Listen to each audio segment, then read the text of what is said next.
어떤 작은 일을 볼 때에 그것을 보고 어떤 때가 왔구나, 내가 무엇을 해야 될 때가 왔구나, 이렇게 그 작은 일을 보고 자신이 무엇을 해야 할지 하는 것을 캐치하고 깨닫는 사람, 이 사람이 복이 있고 지혜로운 사람입니다. 이 사람이 통찰력이 있는 사람이죠. 하나님이 엘리야에게 큰 비를 주신다고 말씀합니다. 그리고 엘리야는 그 사환에게 그 산꼭대기에 올라가서 오랫동안 비가 안 왔으니까 바다 쪽을 바라보라, 이렇게 말합니다. 그때 사환은 올라가서 보고 아무것도 없습니다 이럽니다. 다시 올라가라 그럽니다. 그리고 또 다시 7번을 올라갑니다. 7번째 내려와서 사람 손만한 구름이 보입니다, 이렇게 말하죠. 그때 엘리야는 사람 손만한 구름을 보고 그 아합 왕에게 비가 크게 올 것이니까 마차가 미끄러지지 아니하도록 잘 준비해서 단도리를 잘 해서 내려가세요, 이렇게 말합니다.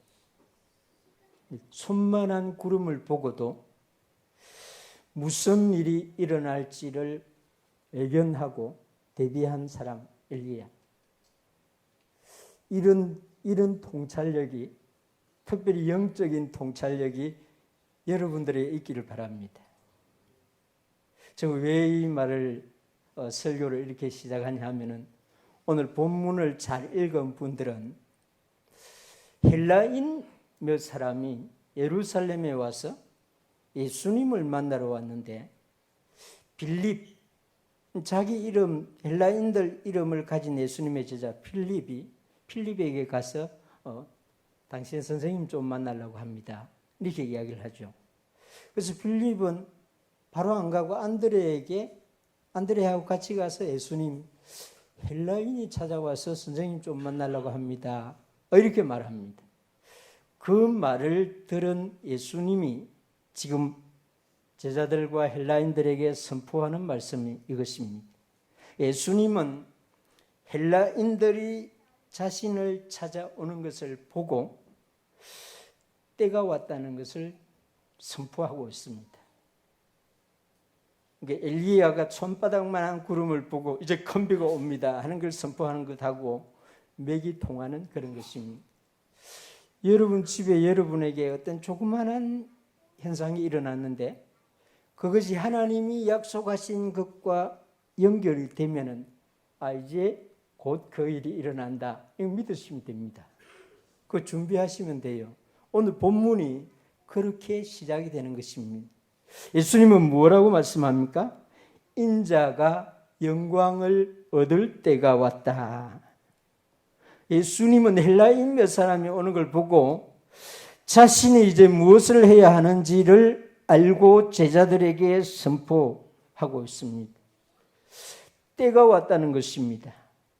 그 때는 예수님의 때, 주님의 때, 인자의 때가 왔다는 것을 선포합니다. 요한복음을 잘 읽어보면은 제가 SFC 그 별들의 학교에 때 설명을 했는데 우리 운동원들 기억하고 있는지 모르겠습니다. 요한복음을 차근차근 읽어보면은 요한복음에 진행되는 흐름이 나오는데 그 흐름의 맥 가운데에서 나의 때, 주의 때, 이런 것을 여러 번 계속해서 반복하고 나가고 있습니다. 처음 나타나는 것은 요한복음 2장 4절에 이 마리아가 이렇게 포도주가 모자라는 것을 예수님에게 말하죠. 그때 예수님이 여자여, 어머니여, 나와 이 포도주하고 무슨 관계가 있습니까? 내 때가 아직 이르지 아니하였습니다, 이렇게 말합니다. 포도주 모자라는 거하고 예수님의 때하고 상관없다는 것입니다. 물론 예수님은 물로 포도주를 만들어 주지만은 그것은 예수님의 때를 위해서 만들어 준 것이 아닙니다. 문제를 해결해 주신 것뿐이죠. 또 요한복음 7장에 보면 예수님은 너희는 명절에 올라가라. 내 때가 아직 차지 못하였으니 나는 이 명절에 올라가지 아니하노라. 이렇게 예수님은 그 명절은 자기의 때가 아니다고 제자들에게 알려주고 있습니다. 요한복음 8장 30절에 보면 그들이 예수를 잡고자 하나 손을 대는 자가 없으니 이는 그 때가 아직 이르지 아니하였습니다. 사람들의 마음속에 전 나사렛 예수를 잡아서 좀 어떻게 해야 되겠는데 하지를 못하는 거예요. 왜? 예수님의 때가 아니니까. 예수님이 잡혀야 할 때가 아니니까. 여러분들이 망할 때가 아니고 여러분들이 성공할 때가 아니면은 절대로 망하지도 않고 성공하지도 못합니다. 준비하고 기다려야 되는 거죠. 또 8장 20절에 보면 이 말씀은 성전에서 가르치실 때에 헌금함 앞에서 하셨으나 잡는 사람이 없었으니 이는 그의 때가 아직 이르지 아니하였습니다. 예수님의 때가 이르지 아니하였다고 말합니다. 예수님은 놀랍게도 요한복음 8장 56절에 보면은 너희 조상 아브라함은 나의 때를 볼 것을 즐거워하다가 보고 기뻐하였다 이럽니다. 아브라함이 주의 때, 그리스도의 때, 메시아의 때를 바라보며 즐거워하며 살았다. 그런 말씀입니다. 그래서 이 요한복음을 잘 읽어보면 이 때가 예수님의 때가 요한복음 처음부터 마지막까지 아주 그 요한복음이 흐르는 강물이라고 하면 그 강물 중심에 아주 순간순간 그 때를 우리에게 알려주고 있습니다. 그 요한복음을 읽는 재미는 요 예수님의 때를 딱 붙잡으면 요한복음이 아주 재미있습니다. 그렇게 요한복음을 읽어보는 여러분 되시길 바랍니다. 예수님은 하나님이 계획하신 때에 이 세상에 오셨고 예수님은 자신이 이 세상에서 아버지 하나님이 정한 때를 따라서 움직이셨습니다. 예수님은 헬라인 몇 사람이 자기에게 오는 것을 보면서 인자가 영광을 얻을 때가 왔다 이렇게 선포합니다. 예수님은 이사야 선지자의 말을 다 잘 아는 분이죠. 이 만국이 열국이 돌아올 것이다. 그 때가 왔다는 것을 말하고 있는 것이죠. 하나님은 솔로몬을 통해서 범사에 기한이 있고 천하가 다 때가 있다고 말했습니다. 범사에 우리가 태어나서 죽는 그 기간이 있고 우리가 살아가면서 순간순간 우리에게 하나님이 작정한 어떤 때가 기회와 찬스가 있고 어떤 일이 일어나는 때가 있다. 그런 말이죠. 그래서 우리는 하나님을 믿는 우리는 하나님이 작정한 때를 알려고 하는 마음을 가지고 살아가야 하는 것입니다. 매일매일 일상적으로 일어나는 일도 그런 일이 일어나는구나 이렇게 생각하지 마시고 하나님이 이것을 통해서 나에게 어떤 특별한 일을 행하실 때인가? 이런 질문을 가지고 살아갈 수 있기를 바랍니다. 하나님께서 나를 위하여 때를 작정하셨다. 이것이 예수님이 우리에게 보여주는 교훈이기도 합니다. 그 때를 하나님께 영광을 돌리는 때로 삼고 그 때를 하나님으로부터 영광을 받는 그런 때로 삼을 수 있는 저와 여러분 되시기를 주님의 이름으로 축원합니다. 인자가 영광을 얻을 때가 왔다. 그러면서 그 인자는 어떻게 영광을 얻는지를 예수님이 제자들에게 설명해 줍니다. 24절에 내가 진실로 너희에게 이르노니 한 알의 밀이 땅에 떨어져 죽지 아니하면 한 알 그대로 있고 죽으면 많은 열매를 맺느니라. 예수님이 하신 이 24절의 말씀은 인자가 영광을 어떻게 얻는가 하는 것을 설명하는 것입니다. 비유로 설명하죠. 한 알의 밀은 때가 오기를 기다립니다. 자신에게 주어진 때가 오기를 어쩌면 긴 시간, 1년을 기다리는 거죠. 밀알에게 오는 그 때는 밀알이 땅에 떨어져 죽는 시간입니다. 물론 이 밀알은 죽음을 목표로, 죽음을 목적으로 하는 것은 아닙니다. 어떤 생명도 죽기 위해서 태어나는 생명이 없습니다. 그런 생명은 생명이라고 말하기 어렵습니다. 어떤 생명도 생명체라고 하면은 죽음 다음을 목표로 하는 것입니다. 죽기 위해서 태어나거나 죽기 위해서 사는 사람은 없습니다.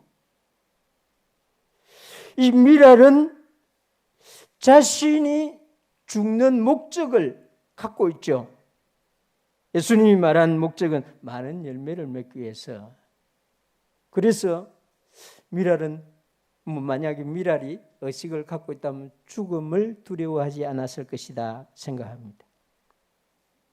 죽음을 자신이 받아들이는 것으로 생각하는 예수님이 이 비유로서 밀이 땅에 떨어져 죽어야 영광을 얻게 된다 이렇게 말하는 것도 바로 그런 맥락인 것입니다. 한 알의 밀의 죽음으로 많은 열매를 맺는 것처럼 예수님 자신이 죽음으로 많은 생명을 얻게 되는 이것이 인자가 영광을 얻는 방법, 방식이라고 하는 것입니다. 우리가 아는 대로 예수님이 십자가에서 우리를 위하여 죽으셔서 우리가 생명을 얻었습니다. 믿습니까? 예수님이 십자가에서 죽지 아니했으면 우리에게는 아직 영생을 선물로 주지 않았습니다. 예수님의 생명, 그것을 받는 것은 반드시 예수님이 땅에 떨어져 죽음으로 이루어지는 그런 일이죠. 예수님이 이 세상에 오실 때에 마리아의 남편 요셉에게 이 진리를 천사들이 알려줍니다. 그가 자기 백성을 그들의 죄에서 구원할 자로 오신다. 예수님은 이 일을 위하여 오신 것입니다. 한 알의 밀이 땅에 떨어져 죽어가는 과정, 그 과정을 우리가 볼 수가 없지 않습니까? 왜냐하면 땅 아래에서 이루어지니까. 벽시를 농사 짓는 분들은 벽시가 싹이 나는 걸 이렇게 뿌려놓고 관찰하기도 할 것입니다. 그것은 땅 아래가 아니고 그냥 물 위에서 나기 때문에 볼 수가 있죠. 근데 이 땅 아래에서 썩는 열매들, 죽는 열매들은 사실은 볼 수가 없습니다. 근데 우리 예수님은 아예 다 보도록 공개적으로 그것을 행하셨는데 십자가에 죽으심입니다. 그래서 어떻게 생명을 주기 위해서 예수 그리스도께서 죽으시는지를 우리는 2000년 전에 그 현장에 있지 아니해도 기록된 말씀을 통해서 다 봅니다. 십자가에서 하늘의 밀로 죽음으로 자기 백성을 죄에서 구원하신 예수님. 어떤 분들은 예수님은 하나님이시고 예수님은 능력이 많으신 분이기 때문에 십자가에서 죽으신 그 일도 예수님에게는 아무렇지도 않은 일이다. 이렇게 가르치고 배우는 신학교가 있습니다.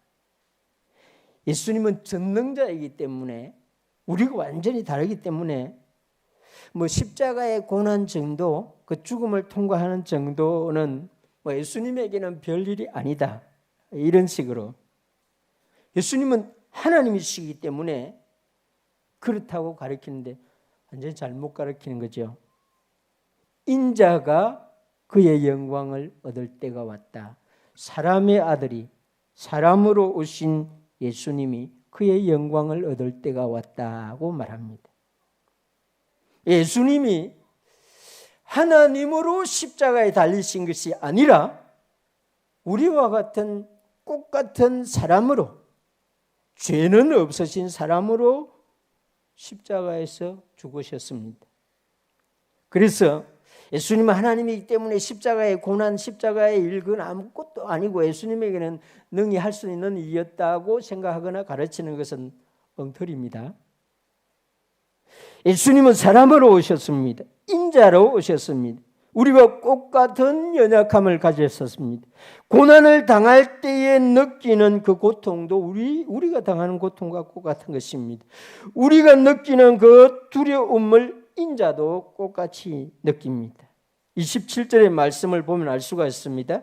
지금 내 마음이 괴로우니 무슨 말을 하리요? 아버지여 나를 구원하여 이때를 면하게 하여 주옵소서. 그러나 내가 이때를 위하여 이때에 왔습니다. 예수님은 인자가 영광을 얻는 그 일에 있을 고통, 두려움을 27절에서 말하고 있는 것이죠. 하늘의 밀이 땅에 떨어져 죽어가는 시간은 고통스럽고 두려운 일입니다. 십자가에 달려 죽는 그 일은 사람이 감당하기에, 인자가 감당하기에 너무나 괴로운 일입니다. 인자로 오신 예수님은 그 일을 알고 이때를 면하여 주시옵소서 이렇게 기도할 정도였습니다. 그렇기 때문에 우리는 예수님은 전능자이기 때문에 십자가에서 죽는 일은 예수님에게는 아무렇지도 않는 일이었다, 이런 생각을 하면 절대로 안 됩니다. 성경을 바르게 읽어야 됩니다. 전능자가 영광을 얻을 때가 왔다, 이러면 상황이 달라집니다. 그러나 사람의 아들 인자가 영광을 얻을 때가 왔다, 이렇게 지금 본문이 설명하고 있습니다. 예수님의 그 영광은 십자가의 죽음으로 영광을 받으십니다. 예수님은 천국 복음을 전하셨지요. 병든 사람을 고쳐주었습니다. 힘든 사람들을 위로해 주셨습니다. 많은 사람들로부터 나사렛 예수는 좋으신 분 칭찬을 받았습니다. 그 예수님을 따르겠다고 추종자들이 생겨났지요. 나사렛파가 생겼습니다. 그러나 예수님은 그 일을 위하여 세상에 오신 분이 아닙니다. 칭찬을 받으러 오신 분이 아니에요. 추종을 받으러 오신 분이 아닙니다. 예수님은 그보다 더 위대한 일, 인자로 오셔서 인자가 영광을 받는 일을 위하여 이 세상에 오신 것입니다. 십자가에 죽으심으로 많은 사람에게 생명을 주기 위하여, 저와 여러분들에게 생명을 주기 위하여 오신 분입니다. 할렐루야. 그래서 우리는 질병을 가지고 예수님을 만나도 좋습니다. 치유의 주님. 슬픔을 만나고 그 슬픔을 가지고 예수님을 만나도 좋습니다. 위로의 주님. 무슨 근심되고 걱정되는 일을 가지고 예수님을 만나도 좋습니다. 위로의 주님. 그런 주님 만나도 좋아요. 그러나 꼭 만나야 할 주님은 십자가의 주님입니다. 예수 그리스도를 반드시 그곳에서 만나야 됩니다. 예수님이 나를 위하여 죽으신 그 장소에서 주님을 만날 때 영생을 얻습니다. 주님의 참된 영광을 보게 되는 것입니다. 주님이 영광을 드러내는 곳이 바로 그곳이기 때문인 것입니다. 생명을 얻고 주 예수 그리스도의 영광을 보는 그 자리가 골고다의 언덕 십자가이고, 우리는 그곳에서 주님을 만나야 하고, 날마다 그곳에서 주님을 만나는 사람은 날마다 주 예수 그리스도의 영광을 보게 될 줄 믿습니다. 예수님은 그 말씀을 하시고 그냥 끝내지 아니하시고 제자들에게 그 예수님의 영광을 본 사람, 그 죽어서 주시는 그 생명을 받은 사람에게 두 가지 중요한 것을 알려줍니다. 그것이 25절의 말씀인데 영생 그것을 보존하라 그렇게 말합니다. 25절 보면 자기의 생명을 사랑하는 자는 잃어버릴 것이요 이 세상에서 자기의 생명을 미워하는 자는 영생하도록 보존하리라. 예수님을 만나러 온 헬라인이든지 예수님을 따르는 사람이든지 예수 그리스도의 제자가 된 사람이든지 십자가에서 생명을 얻은 사람들은 그 영생을 선물로 받은 사람들은 그 영생을 보존하라고 말을 하는 것입니다. 그 방법을 알려주고 있는데 생명을 사랑하기 위해서는 자기 생명을 약간 이상하게 번역되어 있지만은 미워하라고 이렇게 말합니다. 우리 한글 성경을 왜 이렇게 번역해 놓았는지 저 약간 이상하게 생각합니다. 아마 이렇게 읽는 분들 다 오해할 가능성이 다분히 있습니다. 우리는 생명을 사랑해야 됩니다. 생명을 존중해야 됩니다. 생명을 귀하게 여겨야 됩니다. 생명을 싫어하거나 미워해서는 안 되는 거예요. 근데 번역이 우리 이 세상에서 자기 생명을 미워하는 자는 이렇게 번역이 되어 있습니다. 아마 다르게 번역할 그런 방법을 못 찾았던 것 같습니다. 이것은 영생을 받은 사람들은 헌신하고 희생하는 삶을 통해서 다른 사람에게도 영생의 길을 알려주라는 그런 의미인 것입니다. 십자가에 죽으시기까지 하여 우리가 얻은 그 생명으로 살아가는 방식을 알려주고 있는 것입니다. 이 세상에서 더 살고자 하는, 더 오래 살고자 하는 마음, 더 행복하게 살고자 하는 그런 마음을 가지고 사는 사람은 자기 육신의 생명을 사랑하는 사람이고 주님이 주신 그 영생을 사랑하는 사람은 자기 육신의 생명은 미워하면서 영원한 생명을 존중하는 사람이다. 그런 의미라고 이해가 됩니다. 이렇게 살아가는 사람은 영생하도록 그 생명을 보존하는 방식으로 사는 사람입니다. 그런 의미입니다. 저와 여러분들이 얼마나 오래 살지, 얼마나 짧게 살지 아무도 모르죠. 명절날 이 대한민국에 참 사고가 안 나야 되는데 불행한 일들이 어제부터 뉴스에 나오고 있습니다. 말 수가 없습니다.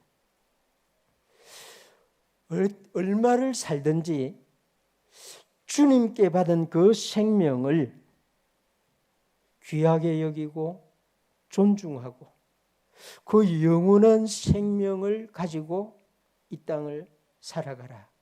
하루를 살든지 10년을 살든지 100년을 살든지 내 육신의 생명으로 살지 말고 주님이 죽고 주님이 주신 그 생명으로 살아가라고 하는 참된 생명의 길을 알려주고 있습니다.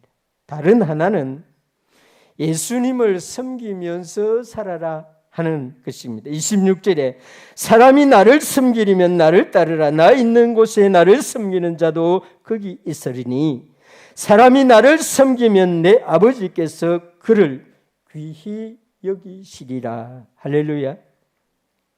예수님을 만난 사람의 특징,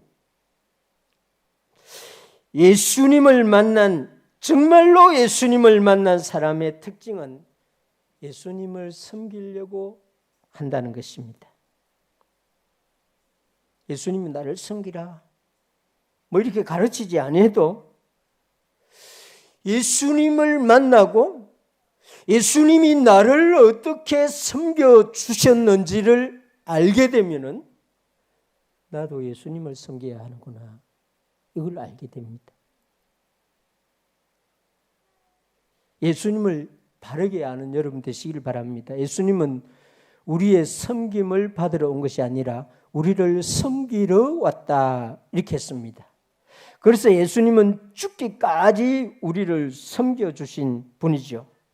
그래서 예수님을 바르게 알게 되면은 우리 마음속에서 우리 영혼이 영적인 본능으로 주님을 섬기려고 하는 영적 의식이 생겨나게 되는 것입니다. 나는 예수님을 섬겨야 하는 사람이구나. 그 사람은 십자가를 만난 사람입니다. 나는 이 땅에 살아가는 목표가 나를 섬겨주신 예수 그리스도를 섬기면서 살아가야 하는구나.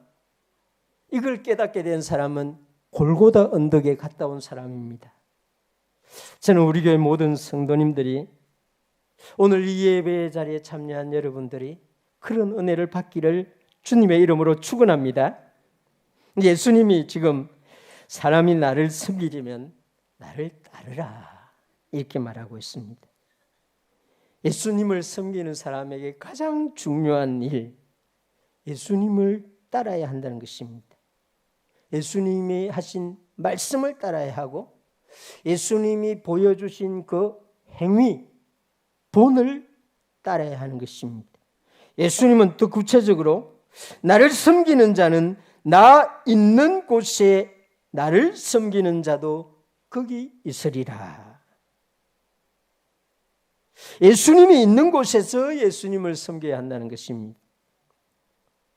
정말 이 말씀은 저와 여러분들이 자주자주 묵상해야 하는 말입니다. 예수님은 다른 곳에 있는데 나는 이곳에서 예수님을 섬기고 있는 사람 너무 많습니다. 저도 그럴 때가 많이 있었습니다. 예수님이 없는 곳에 앉으려고 하고 예수님이 없는 자리에 서려고 하고 예수님이 전혀 관심을 갖지 않는 곳에 가려고 하고 부끄럽지만 저도 그런 적이 많이 있습니다. 그래서 이 말씀은 정말 우리가 자주자주 묵상해야 되는데 나 있는 곳에 나를 섬기는 자도 거기 있으리라. 예수님은 어디로 가십니까? 예수님은 어느 곳에 머무십니까? 복음서를 읽어보면 그 장소, 그 방향을 다 알 수 있습니다. 아마 최소한 오늘 이 예배에 나오신 분들은 예수님은 어디로 가시는가? 예수님은 누구를 찾아가시는가? 예수님은 어디에 머무시는가? 이걸 최소한 기본적으로 다 알 것이다 생각합니다. 그래서 제가 굳이 구체적으로 설명할 필요가 없을 것이다 생각합니다. 예수님은 죄인을 찾아갑니다. 힘들고 어려운 사람이 머무는 곳에 머뭅니다.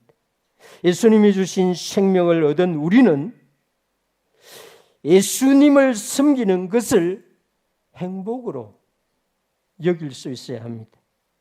예수님이 말씀하신 대로 섬기는 사람이 되려고 힘을 써야 하는 것입니다.